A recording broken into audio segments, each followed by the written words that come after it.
Saya nanti juga akan sisihkan dana, saya akan bikin penjara yang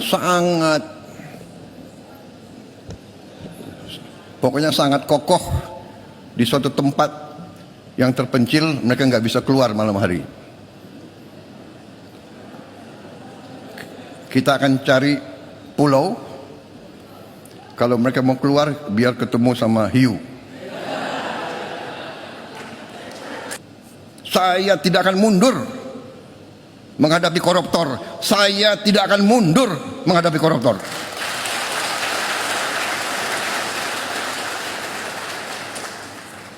Mereka harus mengerti, saya ini siap mati untuk bangsa dan rakyat ini. Saya tidak takut mafia manapun, saya tidak takut. Apalagi ada Kapolri sama Panglima TNI, masa kita takut? Apalagi guru-guru akan membantu saya, ya. Habisi koruptor, Prabowo akan membuat penjara khusus koruptor. Jika keluar langsung bertemu ikan hiu. Wow, ini mantap sih. Mudah-mudahan dikabulkan ataupun terlaksana, sehingga para koruptor akan merasa jera, dan yang belum melakukan korupsi akan takut untuk melakukan korupsi kalau penjaranya spesial. Tidak seperti yang sekarang ini, di penjara tapi bisa jalan-jalan ke Bali, tidur di tempat yang mewah. Ini sudah waktunya kita lakukan, Pak Presiden. Kalau ada DPR yang tidak mau mengesahkan undang-undang perampasan aset, undang-undang hukuman mati bagi para koruptor, nah berarti mereka tidak layak jadi DPR dan wajib kita turunkan karena mereka ya dari rakyat untuk rakyat. Mari kita dukung Pak Prabowo ya untuk melakukan hukuman mati bagi para koruptor dan perampasan aset. Waduh, DPR harus siap-siap nih. Kalau nolak RUU perampasan aset koruptor, bisa-bisa pindah alamat ke Hotel Prodeo alias penjara. Pak Prabowo dan Mas Gibran kayaknya udah serius nih, koruptor wajib dimiskinkan. Bayangin aja, dulu naik Alfa, besok naik angkot sambil nyanyi kemana-mana enaknya jalan kaki. Jadi bapak-bapak di DPR, pilihannya simple. Dukung RUU atau siap hidup hemat. Kita sih dukung 100%, biar negeri ini bersih dari maling berdasi.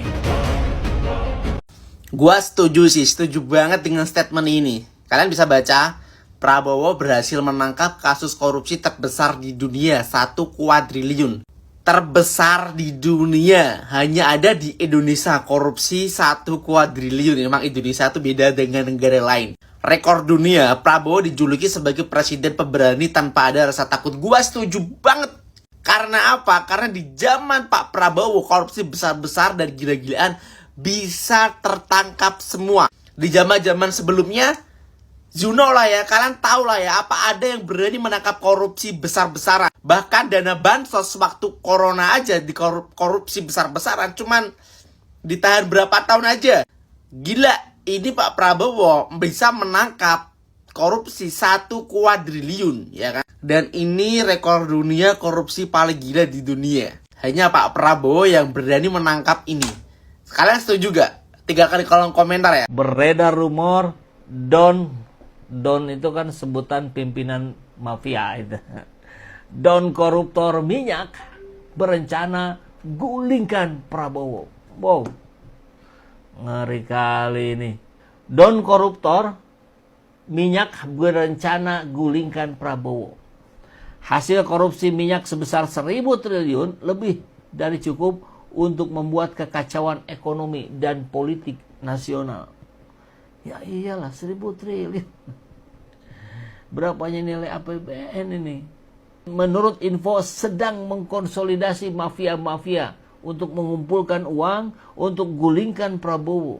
Kabarnya sudah terjadi kata sepakat, lokasinya di sebuah hotel di Kuala Lumpur. Wow. Ini strateginya katanya antara lain, 1. Menyerang pasar modal dengan aksi jual saham dan memindahkan dana ke luar negeri. Ini faktanya nih, buktinya. Bahwa indeks harga saham gabungan IHSG mencatat penurunan paling signifikan dalam 2 bulan terakhir. Hal itu seiring dengan aliran dana Riza Khalid dalam bentuk saham perbankan BUMN dan blue chip yang mengalir deras keluar dari pasar modal. Ini fakta ini. Dalam 2 bulan terakhir, net sale telah mencapai 21,9 triliun. Perbankan menjadi emiten paling banyak dilepas oleh Riza Khalid CS. 2. Menghancurkan kurs rupiah terhadap US dollar hingga di atas 20.000. Faktanya, nilai tukar rupiah terhadap dolar Amerika Serikat terus ambruk kekuatannya. Kurs rupiah ada di posisi 16.600 selama pemerintahan Prabowo. Naik turun tentu ya. 3. Riza Khalid membuat kelangkaan solar dan pertalite di mana dia merupakan saudagar minyak atau the gasoline godfather. Mendanai gerakan aksi kontra Prabowo dan adili Jokowi dengan tujuan mendelegitimasi Prabowo dengan tujuan menciptakan kondisi seperti 98 untuk menggulingkan. Viral, Prabowo Subianto akan penjarakan anggota DPR yang menolak RUU perampasan aset. Tentunya hal ini dilakukan agar RUU perampasan aset segera disahkan oleh anggota DPR, terutama yang diketuai oleh Puan Maharani dari Partai PDIP yang suaminya melakukan korupsi. Kini Partai PDIP sedang kacau, bersiap-siap banyak kadernya yang akan tertangkap karena kasus korupsi. Siap-siap para anggota DPR yang menolak RUU perampasan aset, kalian akan dipenjara. Nah, apa pendapat kalian? Apakah kalian setuju atau tidak? Silahkan komen di bawah. Vonisnya ya 50 tahun begitu kira-kira itu. Karena Api gue bilang si Harvey Moise ini memang sepantasnya dia kalau nggak bisa dihukum mati ya di penjara seumur hidup. Kalau alasannya tuntutannya diringankan hanya karena keluarga dan sopan, sekeluarganya aja dihukum mati ataupun di penjara seumur hidup. Bener gak? Mana nih kalau nggak ada info demo besar-besaran, ha? PPN 12% udah kelar, ya kan? Dia mau lah undang-undang perampasan aset. Kok nggak mau? Nggak ada dorongan, iya. Kalau lu nggak bisa demo, kita viralin. Nih beberapa hari ke depan gue bakal bahas terus tentang korupsi 300T ini ya. Tugas kalian tinggal kalian viralkan ya. Kita pantau sama-sama. Terutama juga hakim-hakim yang vonisnya jangan terlalu ringan lah. Sekalian Pak, hakimnya juga diperiksa. Ini udah nggak bener nih. Ini buat lu yang bilang omon-omon, kaum-kaum sakit hati, anak-anak datu dejal, kaum-kaum pencinta bokep ya. Lu mending belajar ini deh.